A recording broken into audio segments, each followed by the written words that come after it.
Baik, kita akan mulai dengan pengantar psikologi lintas budaya ya. Psikologi lintas budaya ini merupakan salah satu mata kuliah wajib ya untuk mahasiswa psikologi di fakultas kita.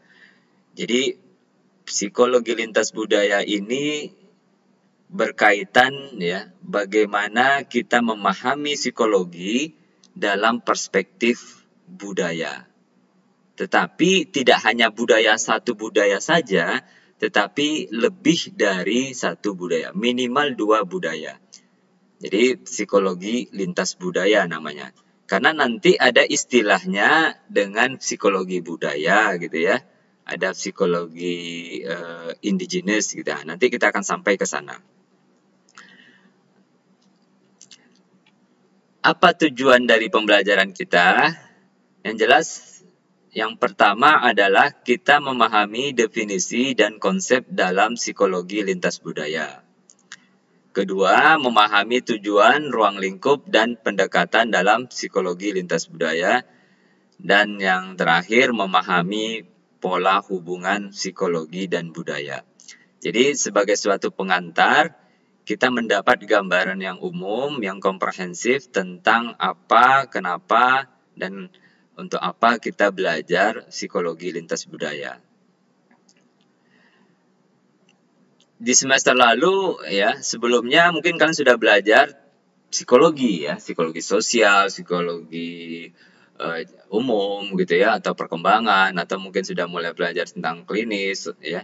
Nah, bedanya psikologi lintas budaya ini secara teori itu relatif sama ya dengan teori-teori yang sudah kita pelajari, tetapi berbedanya adalah kita coba memahami bagaimana ya, budaya itu berperan ya mempengaruhi perilaku manusia. Jadi kalau kita hidup itu dimensi atau faktor-faktor yang mempengaruhi itu banyak ya. Kalau kita kita bagi dua ya, ada faktor personal ya. Personal ini meliputi kepribadian gitu ya. Kemudian umur, jenis kelamin gitu ya, yang melekat pada diri individu. Ada juga faktor eksternal ya yang di luar ya individu. Misalkan ada budaya, kemudian ada politik, ada ekonomi gitu ya. Nah, kedua faktor ini saling berinteraksi ya. Nah, pada psikologi lintas budaya kita mencoba memahami ya bagaimana hubungan antara psikologi dan budaya. Mana yang saling mempengaruhi, mana dipengaruhi, mana yang mempengaruhi. Tentunya kalau di sini ya kita mempelajarinya saling interaksi ya. Bisa saja psikologi mempengaruhi budaya ataupun budaya mempengaruhi psikologi. Nah, kenapa penting kita untuk mempelajari budaya dalam bingkai psikologi? Ada yang bisa jawab? Kenapa kita belajar psikologi lintas budaya?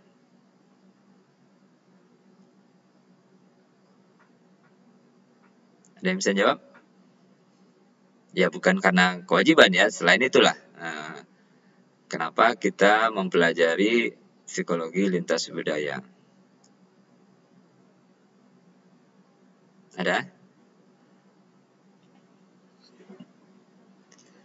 Ya, banyak hal ya. Jadi tentunya kita berpikir bahwa kita tidak hanya cukup hidup dengan satu budaya tertentu ya. Apalagi di zaman era digital sekarang, kita bahkan mengekspor budaya kita keluar ya. Kita impor juga budaya orang lain ke dalam ya. Nah, di Indonesia itu sendiri budaya itu sudah beragam gitu ya. Artinya setiap suku etnis itu punya karakteristik budaya. Jadi memang sudah beragam, lintas atau multi budaya kita ya. Apalagi masuk budaya-budaya dari luar, tentu akan lebih beragam. Disinilah kita mencoba memahami ya suatu perilaku itu kalau dilihat dari dimensi budaya yang berbeda itu seperti apa. Ya, jadi apa perbedaannya atau apa persamaannya. Nah, Kalau kita lihat, ada dua kata pokok di dalam psikologi lintas budaya. Yang pertama, psikologi itu sendiri, dan yang kedua, budaya. Nah, dua hal ini harus kita pahami secara kata dan istilah ya. Nah, kalau psikologi saya yakin sudah bisa semua. Ada yang bisa mendefinisikan psikologi itu apa? Yo? Yo, mana nih? Ininya, suaranya. Apa itu psikologi?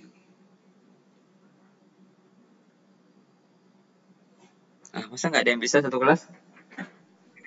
Ilmu yang mempelajari tentang perilaku. Ya. Ya, jadi ilmu yang mempelajari perilaku ya serta proses-proses yang melibatkannya, yang menimbulkan perilaku ya. Dan banyak definisi yang lain, tetapi secara umum seperti itu ya. Ilmu mempelajari proses kognitif dan perilaku. Sebagai suatu ilmu, tentu dia tidak akan lepas dimensinya, tidak akan lepas konteks yang ada di mana ilmu itu berkembang. Psikologi di Indonesia, psikologi di Barat, psikologi di Jepang, Amerika, ya, itu akan memiliki dimensi atau kekhasan ya dalam kita memahami perilaku. Karena konteks itu ya termasuk di dalamnya budaya itu membentuk, mempengaruhi perilaku manusia. Itu kita nggak bisa bohong ya.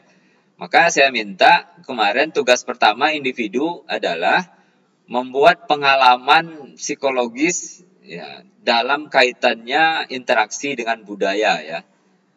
Misalkan dalam budaya komunikasi, pernah mungkin Anda punya pengalaman berinteraksi dengan orang di luar etnis Anda misalkan ya, atau orang misalkan Anda etnis Minang berinteraksi dengan Jawa, Batak gitu ya, ataupun sehingga menimbulkan nuansa, wah ini kenapa komunikasi saya nggak bagus atau komunikasi saya ini ada nggak peran budaya di situ? Oh, orang Jawa misalkan kurang terus terang misalkan ya, sehingga saya berkomunikasi seperti ini akhirnya menimbulkan masalah. Kenapa? Ternyata karakter budayanya mempengaruhi perilaku orang tersebut misalkan gitu ya. Jadi tergantung ya, pengalaman individu masing-masing kan berbeda-beda ya. Dan saya yakin setiap Anda pasti pernah berinteraksi dengan orang yang berbeda ya. Jadi sangat mustahil sekali ya kalau kita berinteraksi ya di konteks di Indonesia dengan keragaman budaya yang banyak sekali. Nah, itu ya, jadi psikologi ilmu yang mempelajari ya proses kognitif, proses berpikir dan perilaku. Kemudian budaya, budaya ini cakupannya juga luas ya. Perilaku itu bisa jadi sebagai suatu budaya sebenarnya ya.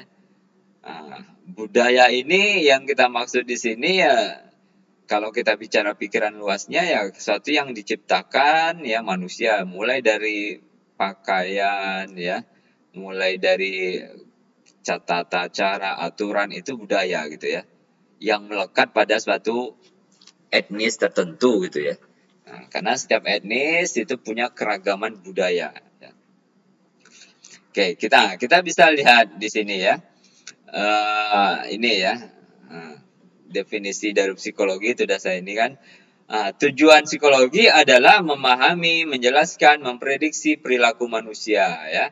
Kemudian applied psychology untuk mensejahterakan manusia. Jadi tujuannya pertama secara teoritis melalui riset-riset, kemudian secara aplikatif ya, tujuannya untuk meningkatkan kesejahteraan manusia secara psikologis tentunya. Kemudian kalau kita belajar tentang psikologis, maka faktor yang tadi yang sudah saya jelaskan, lingkungan fisik, demografi, dan sosial budaya itu membantu terbentuknya perilaku.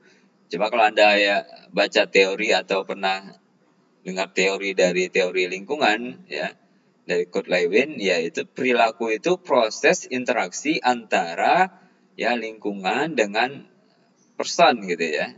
Dengan personalnya baru muncul perilaku ya. Nah, ini sudah banyak contohnya ya. Perilaku kita itu interaksi antara lingkungan dengan personal daripada individu, baru muncul perilaku. Nah, kemudian kita masuk ke definisi budaya secara teoritis ya. Hen ini membagi dua definisi budaya. Yang pertama informasi dan yang kedua konteks gitu ya. Apa isi dari informasi ini adalah belief, keyakinan ya, kebiasaan, ide, gagasan, pikiran ya, yang dari orang dan dapat mempengaruhi perilaku ya. Jadi setiap budaya punya gagasan, ide, kebiasaan. Kebiasaan adat Jawa ketika ya ada satu kejadian ya atau ketika perkawinan itu seperti ini. Keyakinannya ya. Kalau ada malam-malam tertentu ini seperti ini. Nah, itu informasi. Kemudian ada kelompok gitu ya. Jadi budaya itu ada identik dengan kelompok, etnis ya kalau dalam ini. Suku gitu ya. Nah, yang di dalamnya ada tempat untuk berbagi konteks dan pengalaman ya, sharing ide tadi ya. Jadi tidak hanya ini ya, ada kelompok yang di dalamnya itu sebagai tempat membagi, men-sharing, ya mengkomunikasikan ide gagasan kita. Sehingga itu temurun-temurun ya. Jadi kalau kita hidup dalam satu budaya yang sangat kuat ya, suku tertentu ya, maka turun-temurun ya informasi itu dari orang tua, anak dan sampai cucu ya, cicit, dan itu akan ada gitu ya. Misalkan sederhana saja mungkin permainan Anda sekarang kuliah gitu ya. Mungkin Anda lihat anak-anak SD yang sekarang masih ada permainan yang Anda lakukan ketika Anda SD gitu ya. Nah, itu adalah proses informasi yang turun-temurun ya. Ya, temurun ini dari lintas budaya, tetapi ada gitu ya, apalagi dalam satu budaya tertentu yang punya kekhasan dan saling berinteraksi, membagi sharing antara satu generasi ke generasi berikutnya sehingga budaya itu terjaga. Walaupun kita tidak menutup kemungkinan bahwa budaya itu sehari demi hari ini akan semakin berkurang ya keragamannya. Artinya semakin banyak yang mulai hilang ya. Sederhananya kemampuan bahasa ya, misalkan di Jawa itu kromo inggil yang bahasa Jawa halus ya. Mungkin sekarang mungkin tidak banyak orang yang bisa menguasainya lagi ya. Karena sudah kebiasaan itu sudah mulai berkurang. Apalagi terjadi percampuran, perkawinan lintas budaya. Ya. Kemudian budaya itu berapa ahli membagi menjadi dua. Objektif dan yang kedua subjektif. Ya. Apa isi objektif itu? Objektif ini berkaitan dengan materi. Ya. Sedang subjektif yang sifatnya abstrak. Sosial, ekonomi, politik, dan agama ya. Objektif itu satu yang konkret ya. Pakaian, makanan, produk gitu ya.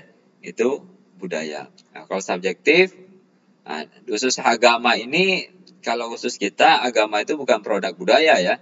Karena kalau kita kembalikan definisi budaya hasil karya manusia, agama samawi ya Islam, Nasrani, Yahudi itu kan bukan produk manusia, itu dari Tuhan ya, dari Allah turun ke bawah ya ke nabinya. Tapi kalau agama-agama lain hasil karya cipta manusia ya kayak Konghucu yaitu disebut dengan budaya. Maka kita berbeda ya di dalam memahami agama itu nggak bisa dirubah-rubah karena bukan karya manusia. Kemudian menurut Berry tahun 92 kategori budaya ini ada berapa hal ya, berapa ininya deskriptifnya. Yang pertama deskriptif, yang kedua historical, normatif, psychological, structural, dan genetik ya. Jadi ini kategori di dalam budaya. Yang deskriptif ada aktivitas dan perilaku dalam budaya itu sendiri. Jadi kita menggambarkan ada apa yang bisa kita gambarkan dalam budaya tersebut. Meliputi aktivitas dan perilakunya. Kemudian ada historisnya, warisan dan tradisi ya. Jadi memang ada acuannya ya. Warisan dan tradisi. Kemudian ada normatif ya, aturan dan norma di dalam budaya itu sendiri. Jadi kalau kita lihat pasti budaya itu punya aturan khusus gitu ya, punya norma-normanya. Kemudian psikologikalnya ini lebih kaitan dengan bagaimana kondisi psikologis, cara orang itu memecahkan masalah, cara mereka merespon terhadap suatu fenomena tertentu. Ya, ini psikologisnya ada. Nah, disinilah kita masuk ya.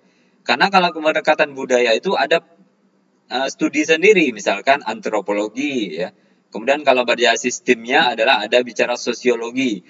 Psikologi ini khusus bagian dari proses perilakunya dan proses kognitif dan emosinya ya di dalam ekspresi budaya gitu ya. Kemudian ada strukturalnya berkaitan dengan organisasi. Biasa budaya itu punya unsur adat-adatnya, ada ketua adat ya, dan lembaga adatnya. Kayak di Riau ada LAM ya, lembaga adat Melayu ya. Kemudian ada genetik, ini keaslian budaya. Nah, ini berkaitan dengan biologisnya. Ya, kita bisa tahu orang ini orang Jawa, orang Batak itu dari mana. Salah satunya dari genetiknya, dari biologisnya, dari fisiknya, tampangnya gitu ya. Wah, ini orang-orang Batak. Dari mana kita tahu orang Batak? Mukanya bentuknya lain. Ini orang Jawa, bentuknya oval, bulat gitu ya. Kulitnya seperti ini. Oh, ini orang Papua, kulitnya seperti ini. Jadi itu genetik ya, kekhasan dari biologisnya. Dan kita bisa tahu ya, itu kita dapat dari insting kita, pengalaman kita belajar berinteraksi dengan beragam budaya. Sehingga kita tahu ini orang Jawa, Batak, ini orang luar gitu ya. Oke, itu kategori di dalam budaya. Kemudian dalam budaya BRI, ini berapa contoh ya. Nah, contoh konkret apa sih budaya itu sendiri? Dari general karakteristik, makanan, pakaian, rumah, teknologi, ekonomi ya. Jadi kondisi ekonomi, family ya, community, pemerintahan ya, agama, dan ini dari orang luar ya. Tentu kalau kita religion kita nggak masuk ya, karena perspektifnya beda ya. Orang Barat agama itu dianggap sebagai satu karya cipta manusia, ya. Jadi mereka bisa sembarang aja mengubah-ubah agama.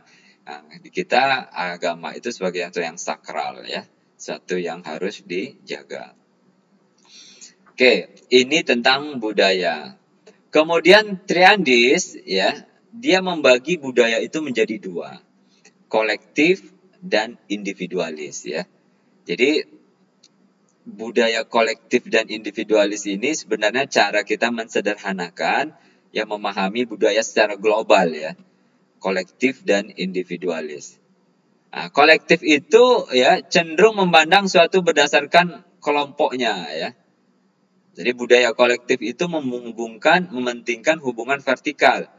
Orang tua ke anak harus hormat, harus memanggilnya dengan yang sopan ya.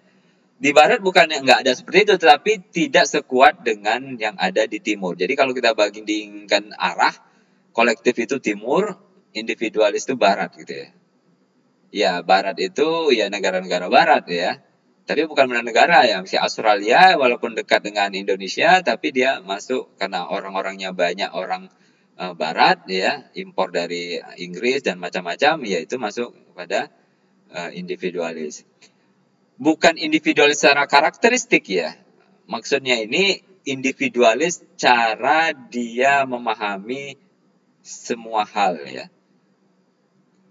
Jadi kalau dulu ada video viral gitu ya, misalkan ada di China gitu ya, orang ada ketabrak tapi dicuekin. Ya itu kan kalau dia cuek aja individualis ya, tidak peduli dengan orang itu, bukan seperti itu maksudnya itu. Ya, jadi tidak menutup kemungkinan negara yang kolektif itu sifat person-personnya juga masih ada yang individualis ya. Nah, maksudnya adalah secara umum ya, bagaimana kita memandang sesuatu itu ya secara global. Maka baginya kolektif dan individualis. Kemudian orang individualis lebih mudah berteman, tidak terikat ya, sedangkan orang kolektif mampu bersahabat tapi hubungan dekat dan jangka panjang. Jadi orang individualis ini lebih rasional ya. Kolektif ini lebih emosional ya. Artinya apa? Misalkan dalam bekerja gitu ya. Kalau orang individualis, kalau dia misalkan mau mecat orang, kalau dia kinerjanya nggak bagus, udah dia pecat aja gitu ya. Kamu nggak usah kerja, mulai besok kamu berhenti. Kalau di kita banyak pertimbangannya, keluarganya lah, inilah. Jadi kita ini kadang-kadang emosinya masuknya ini ya. Nah, jadi memang di satu sisi ada kelebihan, di satu sisi ada juga kekurangannya ya. Di individualis itu sangat percaya dengan kemampuan individual. Jiwanya tuh jiwa kompetisi. Kalau di sana kalau nggak kerja, kalau nggak ini ya nggak hidup gitu ya. Tapi kalau kita mungkin santai gitu ya, mungkin nggak kerja pun masih ada saudara bantu ini. Tapi kalau di sana memang sangat individu itu bertanggung jawab atas individu ya. Tidak mengandalkan orang lain. Di kolektif kita masih kuat mengandalkan orang lain. Nah, keluarga kah atau apa? Itu maksudnya ya. Jadi ini kalau di ring ini ya, ini contoh yang lain. Nah, kalau di dalam kelompok individualis ini memberikan lebih banyak hak dan kewajiban ya. Nah, memberikan lebih banyak hak dan kewajiban lebih sedikit. Tapi keamanannya kurang dan dukungan dibandingkan dengan. Jadi memang dia kerja ya, haknya dipenuhi gitu ya. Nah, kemudian kalau kolektif lebih stabil dalam kelompok, dia lebih jaga harmonisasi dalam kelompok ya. Nah, kalau untuk kolektif kerjasamanya tinggi dalam kelompok dan lebih rendah dalam kelompok. Jadi kalau dalam kolektif dia menjaga kelompok itu ya, kerjasamanya kuat dan keluarnya kurang gitu. Nah, inilah kurang lebih ya perbedaan antara individualistik dengan kolektivistik dalam kita memahami budaya. Jadi individual orientasinya individual ya, sukses saya itu karena saya. Tapi kalau orang kolektif yang kenapa kamu sukses? Ya ini berkat bantuan keluarga, berkat pertolongan Allah. Jadi dia tidak mengkhususkan ke diri ya. Maka dia independen, ya hubungan horizontal ya. Kalau kita vertikal ya ada strukturnya orang tua atau ini ya. Kemudian kurang dukungan kelompok itu menjadi penting gitu ya. Kalau dalam kolektif dia mengambil suatu keputusan kalau nggak didukung keluarganya juga dia berpikir berapa kali gitu ya. Kalau individual kalau dia nggak sesuai dengan keluarga asal dia menurut dia yakin benar ya rasional dia pilih sendiri, nah, tidak terpengaruh dengan dari luar. Oke. Kemudian ada istilah ya, ada istilah ras, kemudian ada etnik, ada masyarakat gitu ya. Nah, istilah ini penting ya untuk memahami ya konteks yang ada gitu ya. Oke, yang pertama ras. Ras ini adalah persamaan fisik dan genetik gitu ya. Jadi ras ini genetik, tidak berlaku pada tempat ya. Bisa saja orang Minang, orang Batak tinggal di Jawa. Tetapi secara fisik, secara genetik dia rasnya ras atau suku apa namanya ininya mirip ya. Nah, cuma dalam studi global ras ini ya kita termasuk ras di Indonesia ini ya Melayu ya, Melayu. Jadi fisiknya mirip-mirip ya, artinya kulitnya lebih mirip. Nah, kalau di di Barat tentu rasnya berbeda lagi ya. Nah, jadi Cina tentu mirip tapi sudah mulai berbeda ya. Jadi kalau kita mau tarik ke atasnya lagi bahwa kita ini keturunan Nabi Adam, tetapi lebih pasnya lagi ketika kita banyak berasal dari keturunan Nabi Nuh ya. Karena ketika Nabi Nuh itu ya dia punya berapa putra ya, 3 ya. Kemudian setelah banjir bandang itu ya 3 putra ini menyebar gitu ya. Ada yang ke Asia gitu ya, ada yang ke Yunani gitu ya. Kemudian ada yang ke keturunannya sampai ke Afrika ya. Itulah asal usul ya penyebaran manusia ya, keturunan Nabi Nuh setelah banjir bandang itu. Maka perbedaan itu fisik genetik itu setelah berinteraksi dengan lingkungannya. Kemudian ada etnis, ini persamaan budaya. Kalau yang tadi fisik, ini adalah budaya ya. Nah, persamaan budaya Batak, budaya Minang gitu ya. Kemudian masyarakat, persamaan tempat dan waktu. Misalkan masyarakat di mana di lingkungan kalian tinggal, masyarakat Kota Pekanbaru itu dibatasi oleh tempat ya, wilayah dan waktu gitu ya. Nah, ini ada kaitannya antara psikologi dan budaya. Jadi kalau kita bicara psikologi dan budaya kurang lebih ada 3 ya, psikologi lintas budaya, kemudian psikologi budaya, kemudian indigenous psychology ya. Nah, ini semua kaitan antara psikologi dan budaya. Yang pertama ya, jadi nanti bisa dipahami ya. Psikologi lintas budaya dalam pengertian sempit ya, ini ya penelitian yang partisipasinya terdiri dari beragam budaya yang berbeda.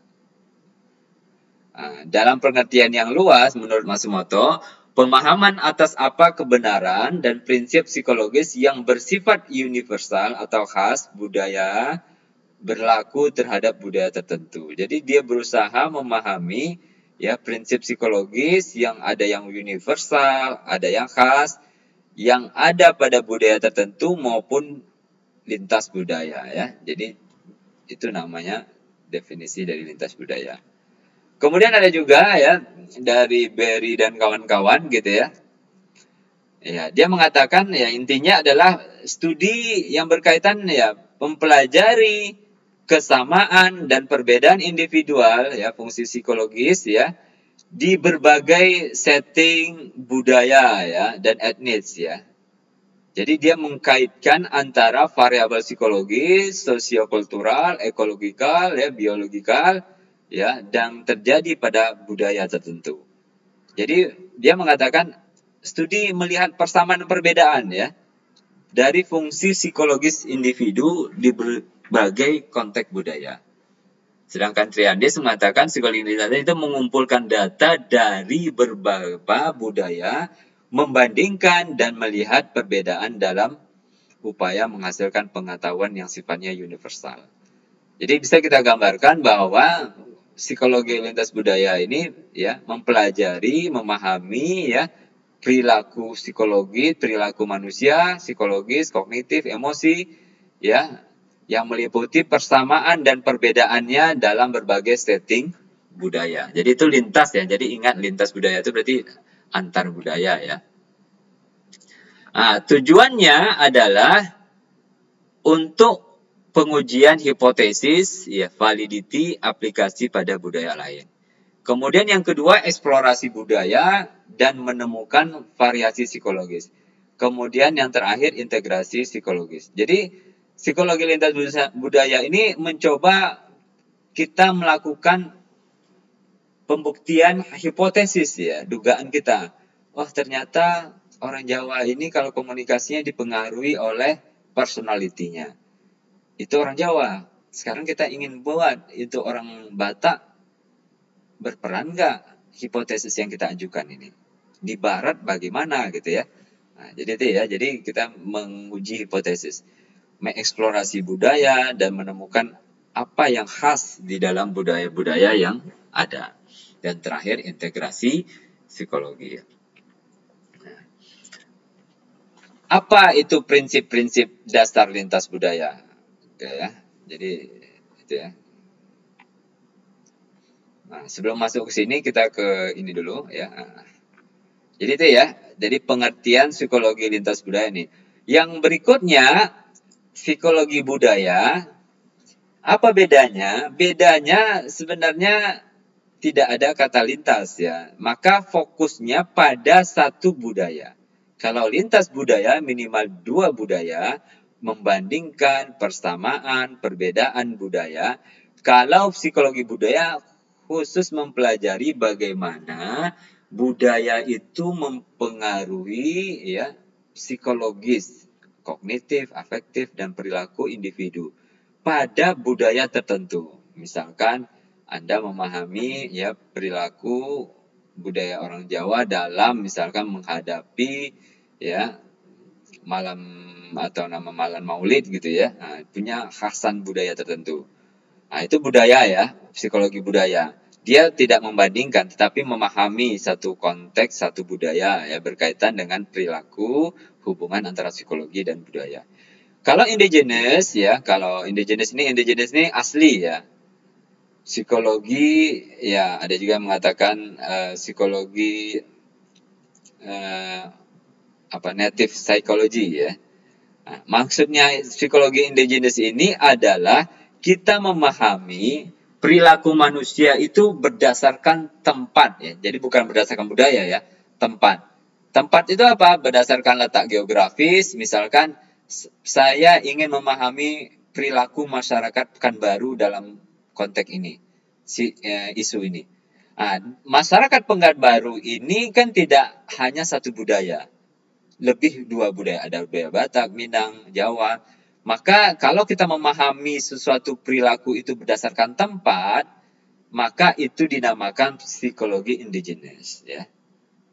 Karena tidak menutup kemungkinan ya, itu ada macam-macam gitu ya.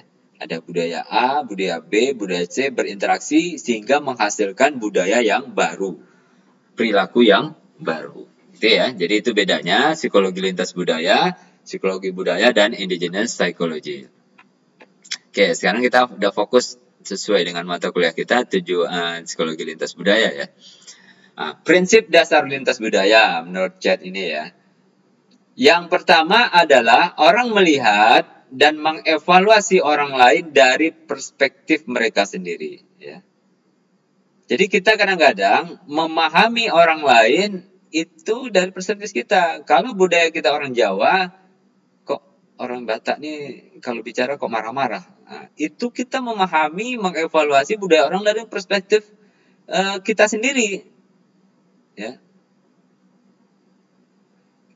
Bagusnya seperti apa? Kalau kita belajar lintas budaya tidak hanya perspektif kita sendiri, maka nanti ada istilahnya etnosentris ya, terlalu kita menggaung-gaungkan perspektif budaya kita, padahal kita berinteraksi dengan budaya orang yang lain ya. Nah, jadi kita bisa mengevaluasi budaya dari perspektif mereka ya. Nah, jadi kita lihat, oh ternyata orang Batak itu kalau ngomong punya intonasi yang berbeda ya. Oh, kalau orang Barat itu ngomong langsung gitu ya, tidak memandang ya kalau salah ya salah misalnya gitu ya. Kemudian beberapa prinsip psikologis bersifat universal dan spesifik. Jadi kaidahnya di dalam psikologi lintas budaya itu punya prinsip umum ya, ada yang universal dan ada juga yang spesifik ya. Kemudian ada beberapa istilah kunci budaya membantu kita memahami dan belajar fenomena lintas budaya. Jadi banyak istilah-istilah penting kita ya, mungkin di budaya A ada, budaya B nggak ada. Istilahnya beda, tetapi mungkin bisa jadi sama gitu ya. Misalkan kalau budaya Jawa ya itu ada istilahnya malu gitu ya. Mungkin di Jawa bahasa Melayu ada juga gitu ya, malu gitu ya. Tapi konteksnya sama, ini cuma ada mungkin kekhasan gitu ya. Ada kekhasan ya budaya. Nerimo misalkan, budaya Jawa menerima. Di Melayu apa mungkin istilahnya gitu ya, atau di Padang apa gitu ya. Nah, mungkin secara namanya akan berbeda, tetapi istilah itu membantu kita, oh nerimo orang Jawa itu ini berguna untuk apa ya. Jadi udah ada juga penelitian ya, nerimo ya dalam ketika kita menghadapi segala sesuatu. Kemudian meskipun dalam budaya itu berbeda, maka orang dalam budaya itu cenderung berbagi hal sama dibandingkan yang berbeda. Jadi memang kalau kita berinteraksi sama budaya, kita akan cenderung membandingkan ya, atau ini kan satu yang sama dibandingkan yang berbeda. Kemudian di dalam psikologi lintas budaya ada berapa ya pengetahuan ya. Ini ada saya ambil dari bukunya Sarwono ya, psikologi lintas budaya. Kalau kalian ini silahkan dicari bukunya psikologi lintas budaya karangan terbitan Raja Grafindo ya. Yang pertama ada ilmiah, kemudian populer, ideologi, dan hukum. Ya. Ilmiah, pengetahuan yang bersifat ilmiah melalui hasil penelitian. Populer, ya ini dongeng, mitos, tahayul ya. Satu yang berkembang, yang umum, populer secara umumnya. Kemudian ideologi, ada pemahaman yang tidak berubah tentang dunia, baik buruh, agama, dan yang lainnya. Jadi satu yang nilai ya, tata nilai.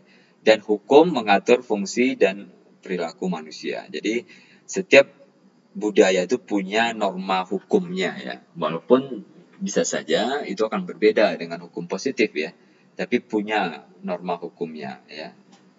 Misal di Bali itu sangat kuat ya. Bagaimana hukumnya, misalkan hukum sosialnya ya, pengasingan dan itunya juga kuat karena mereka punya norma ya yang mengatur perilaku manusia. Ada ilmiah, populer, ideologi dan hukum ya. Kemudian di pendekatan di dalam psikologi lintas budaya ini ada berapa macam ya. Yang pertama pendekatan evolusi. Jadi pendekatan evolusi ini itu bagaimana faktor ya evolusi itu, genetik itu mempengaruhi perilaku manusia. Ini tokohnya ya, Charles Darwin ya. Dan itu ternyata di kita, di psikologi itu sudah ada namanya psikologi evolusi ya. Nah, ini dia menganggapan bahwa gen-gen orang-orang terdahulu itu secara turun-temurun itu mempengaruhi perilaku manusia secara kolektif ya. Nah, jadi itu ya. Jadi secara temurun. Kemudian ada pendekatan sosiologis. Dipengaruhi oleh struktur sosial ya. Jadi bahwa perilaku manusia itu ditentukan oleh struktur sosial yang ada di masyarakat. Kemudian ada ekokultural ya, dipengaruhi oleh lingkungan ya, ekologis dan sosiopolitik. Ini juga bisa mempengaruhi atau pendekatan dalam budaya. Psikologi lintas budaya. Kemudian ada cultural mix ya, pendekatan baru mengakomodir pencampuran budaya dan identitas jamak ya, ganda ya. Kemudian dalam mempengaruhi perilaku. Nah, ini mungkin pendekatan ini yang untuk lebih memahami ya, karena sangat kompleks ya. Di Indonesia kita bisa jadi kita punya identitas suku kita orang tua berbeda ya, satu Jawa, satu Minang. Nah, kemudian lahirlah suku campuran ya. Dan itu akan sulit ya, karena namanya lintas budaya tentu dia mencoba memisahkan antara satu budaya dengan budaya lain ya. Budaya A, budaya B berbeda nggak atau sama nggak dalam hal psikologisnya. Oke, ini framework-nya ya. Jadi ternyata psikologi lintas budaya ini ujungnya adalah observe perilaku yang bisa diobservasi ya. Kemudian kita mengambil kesimpulan dari karakteristik. Nah, cuma kita lihat lagi ke belakang. Ternyata konteks ekologikal, biologikal, kultural, ya, sosiopolitikal, ya, itu berperan ya di dalam membentuk perilaku kita ya. Nah, itu ada ecological, genetic, cultural transmission ya, alkulturasi ya. Jadi proses adaptasi kita dengan budaya tertentu gitu ya. Nah, inilah framework dari psikologi lintas budaya gitu ya. Bagaimana konteks dan person itu mempengaruhi perilaku sehingga muncullah kekhasan karakteristik budaya gitu ya. Orang Batak, orang Minang, orang Barat itu punya khas perilakunya ya. Kenapa muncul ya? Itu karena perilaku yang berulang-ulang sehingga kita menarik kesimpulan tentang karakteristik perilaku tersebut. Baik, mungkin itu saja dari saya. Terima kasih. Assalamualaikum warahmatullahi wabarakatuh.